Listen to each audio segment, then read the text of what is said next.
नमस्कार, ये है डीटी न्यूज़ नेटवर्क और आप देख रहे हैं द पत्रकार बाबू में डेली स्पेशल डोज। मैं आपके साथ हिमांचल और कैमरे के पीछे जो है वो है सफल सोनी। इस शो के जरिए हम आपको दिखाएंगे दिन भर की विशिष्ट खबरों को। तो चलिए फिर रुक करते हैं दिन भर की विशिष्ट खबरों की तरफ। 63 दिनों बाद अब भारत के लोगों के लिए कुछ हद तक खुशी के दिन आ गए हैं, यानी देश में बढ़ते कोरोना के मरीजों की बढ़ती संख्या से निजात मिलना और कोरोना वायरस की दूसरी लहर का तेजी से कमजोर पड़ना। पिछले 24 घंटों में 1 लाख से कम नए कोरोना केस सामने आए हैं। ऐसा 63 दिनों बाद पहली बार हुआ जब 24 घंटों में 1 लाख से भी कम नए कोविड केसेस सामने आए हैं। स्वास्थ्य मंत्रालय की ओर से जारी आंकड़ों में कहा गया है कि बीते 24 घंटों में देश में कोविड-19 महामारी के 86,498 नए मरीज सामने आए हैं। इससे एक दिन पहले नए कोरोना केस की संख्या 1,06,36 थी। इस तरह एक दिन में नए कोरोना केस की तादाद में 14,138 केसेस की कमी आई है। वहीं बीते 24 घंटों में 2,123 कोविड मरीजों ने दम तोड़ दिया है। मंत्रालय ने यह भी बताया कि सोमवार को 24 घंटों में 1,82,282 मरीज इलाज के बाद अस्पताल से घर लौट गए हैं। और जब मैं ये सुनता हूँ कि इतने मरीज घर लौट गए हैं तो मेरे दिल को बड़ा ही सुकून मिलता है कि वो कोविड रिकवर होके घर पहुँच गए हैं। जब भी हम सुनते हैं कि ये जिला या वो जिला कोरोना फ्री हो गया है तो आपको सुनने में कितना अच्छा लगता होगा और आपको भी ये विचार आते होंगे कि जल्द से जल्द हमारा जिला भी कोविड फ्री हो जाए। वैसे कोविड की दूसरी लहर तो काफ़ी हद तक काबू में है। साथ ही देश के ऐसे कई जिले हैं जहां कोविड केसेस ना के बराबर ही आ रहे हैं। और ऐसे ही खुशखबरी मध्य प्रदेश के अलीराजपुर जिले से है। अलीराजपुर मध्य प्रदेश का वो जिला है जो पूरी तरह से कोविड मुक्त हो गया है और कोई भी कोरोना एक्टिव केसेस नहीं है। साथ ही मध्य प्रदेश के कई जिलों में सोमवार को तो एक भी कोविड मरीज ही नहीं मिले। एमपी में जब कोरोना पीक पर था तब स्वास्थ्य सुविधाएं चरमरा गई थीं। 7 जून को आए सरकारी आंकड़ों के अनुसार प्रदेश में अब मात्र 1400 मरीज आईसीयू में भर्ती हैं और 8,379 आईसीयू बेड अभी प्रदेश में खाली हैं। वहीं प्रदेश में एक्टिव कुल 8,860 मरीजों में से 3,359 मरीज भोपाल और इंदौर में हैं। इससे साफ है कि प्रदेश में 41% एक्टिव मरीज अभी भोपाल और इंदौर में हैं। इसके साथ ही भोपाल में 2,042 एक्टिव मरीज अकेले हैं। अलीराजपुर के कोरोना मुक्त होने और प्रदेश में कोरोना के घटते मामलों के बीच ये अच्छा मौका है कि जब हम सोशल डिस्टेंसिंग का पालन करें और मास्क लगाकर ही घर से निकलें, समय समय पर हैंड सैनिटाइजर का इस्तेमाल करें। आप लोग आए दिन ये सुन रहे होंगे कि आज कोरोना का ये वेरिएंट मिला, वो वेरिएंट मिला और शायद ये सुनकर आपके कान भी पक गए होंगे। ऐसा ही फिर से मामला सामने आया है जहां पर फिर से कोरोना का एक और नया वेरिएंट मिला है। नेशनल इंस्टीट्यूट ऑफ वायरोलॉजी यानी NIV ने कोविड-19 के नए वेरिएंट B.1.1.28.2 का पता लगाया है। यह वेरिएंट यूनाइटेड किंगडम और ब्राज़ील से भारत आए लोगों में मिला है। नया वेरिएंट संक्रमित लोगों में गंभीर लक्षण पैदा कर सकता है। NIV के पैथोजेनिसिटी ने जांच करके बताया कि यह वेरिएंट गंभीर रूप से बीमार करता है। इस स्टडी में वेरिएंट के खिलाफ वैक्सीन असरदार है या नहीं, इसके लिए स्क्रीनिंग की जरूरत बताई गई है। हालांकि NIV पुणे की ही एक और स्टडी कहती है कि कोवैक्सीन इस वेरिएंट के खिलाफ कारगर है। स्टडी के अनुसार वैक्सीन की 2 डोज से जो एंटीबॉडीज बनती हैं वे इस वेरिएंट को न्यूट्रलाइज करने में सक्षम हैं। स्टडी के अनुसार B.1.1.28.2 वेरिएंट ने संक्रमित सीरियाई चूहों पर कई प्रतिकूल प्रभाव दिखाए हैं। इनमें वजन कम होना, श्वसन तंत्र में वायरस की कॉपी बनना, फेफड़ों में घाव होना और उनमें भारी नुकसान देखा गया है।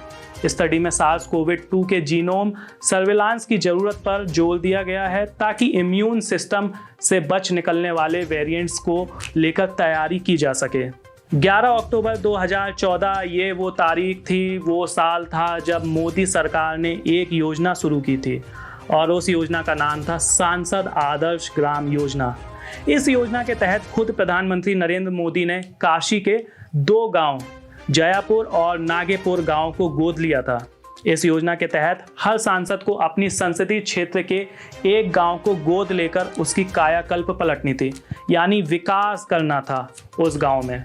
लगभग देश के हर सांसद ने इस योजना के तहत अपनी संसदीय क्षेत्र को गोद लिया और उनकी कायाकल्प को पलटना भी शुरू कर दिया।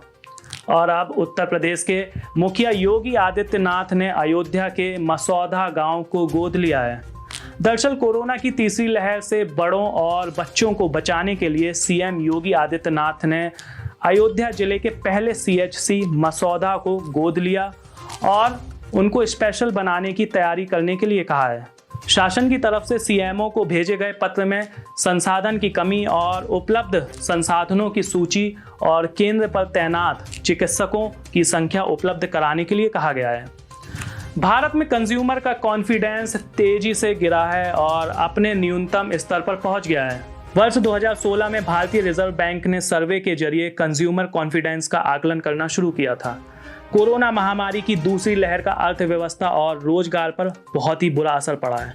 रिजर्व बैंक का करंट सिचुएशन इंडेक्स जुलाई 2019 से ही नेगेटिव आ रहा है और मई में तो ये 2021 में ऑल टाइम ही लो रहा है।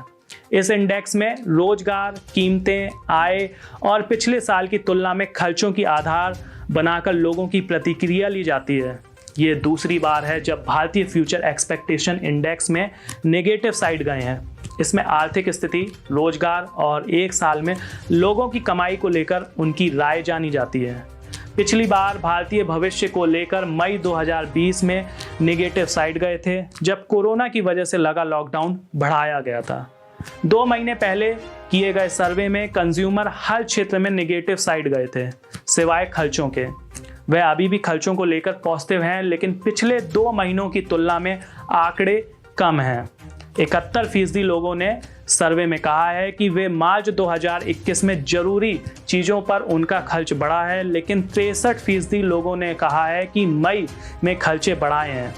रिजर्व बैंक ने कंज्यूमर कॉन्फिडेंस सर्वे 29 अप्रैल से 10 मई के बीच 13 बड़े शहरों में किया था। ये शहर अहमदाबाद, बेंगलुरु, भोपाल, चेन्नई, दिल्ली, गुवाहाटी, हैदराबाद, जयपुर, कोलकाता, लखनऊ, मुंबई और पटना है।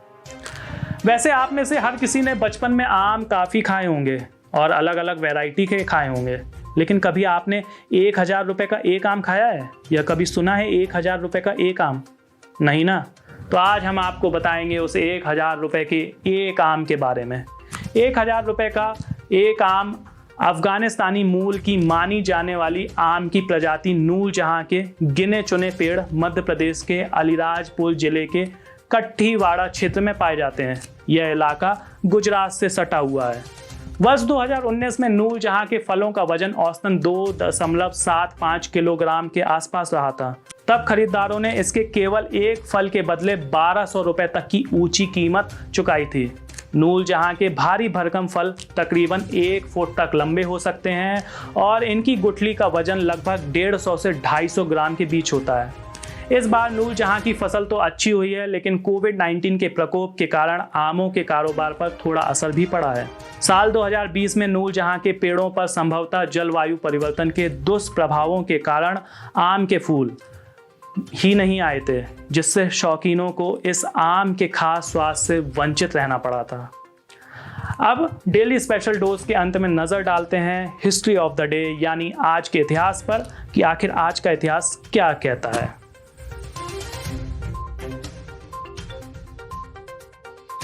दुनिया एक रंगमंच है और यहाँ पर हर कोई अपनी भूमिका निभाने आया है। बहुत से लोग अपनी भूमिका अच्छे से निभा पाते हैं और उनका नाम इतिहास में दर्ज हो जाता है। इस रंगमंच के ऐसे ही फनकार थे हबीब तनवीर, मशहूर नाटककार, निर्देशक, कवि और अदाकार। हबीब तनवीर 8 जून के दिन दुनिया के रंगमंच से अलविदा हो गए थे। लंबी बीमारी के बाद उन्होंने 2009 में 8 जून यानी आज ही के दिन भोपाल में 85 वर्ष की उम्र में दुनिया को अलविदा कह दिया था।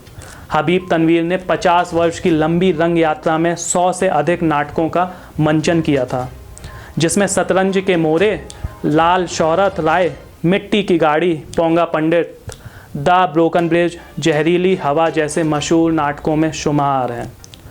वर्ल्ड वाइड वेब की शुरुआत करने वाले British computer scientist sir Tim Berners Lee का जन्म आज ही के दिन वर्ष 1955 में हुआ था। इंटरनेट के आधुनिक स्वरूप को ईजाद करने का श्रेय टिम बर्नर-ली को ही दिया जाता है। टिम बर्नर-ली चाहते तो अपने इस आविष्कार के दम पर बहुत पैसा कमा सकते थे, लेकिन उन्होंने लोगों के हित के बारे में सोचा और इंटरनेट का विकास मजबूती से किया। भारत की सरकारी रेडियो सेवा यानी ऑल इंडिया रेडियो को आज ही के दिन वर्ष 1936 में आज ही के दिन अपना नाम मिला था। इस रेडियो सेवा को पहले ISBS यानी इंडियन स्टेट ब्रॉडकास्टिंग सर्विस के नाम से जाना जाता था। बाद में 1956 में आकाशवाणी के नाम से भी जाना गया इसको। फिलहाल आज के हमारे शो डेली स्पेशल डोज में इतना ही। अब हमारी और आपकी मुलाकात कल फिर से होगी, जब हम आपको दिन भर की और विशिष्ट खबरों से रूबरू कराएंगे। तब तक के लिए आप स्वस्थ रहें, सुरक्षित रहें। साथ ही आपको एक हिदायत भी देनी है। भारत इस समय कोविड की दूसरी लहर से फेस कर रहा है और नीति आयोग के हिसाब से भारत सितंबर या अक्टूबर में तीसरी लहर की तरफ रुख कर जाएगा। इसलिए आप घर में रहें, सुरक्षित रहें। अति आवश्यकता होने पर ही घर से बाहर निकलें और जब भी घर से बाहर निकलें तो मास्क जरूर लगाएं, हैंड सैनिटाइज़र का इस्तेमाल करें और सोशल डिस्टेंसिंग को फॉलो करें, ताकि हम जल्द से जल्द इस कोविड जैसी महामारी से जीत सकें। साथ ही अगर आपका समय आ गया है तो आप वैक्सीन जरूर लगवाएं। धन्यवाद।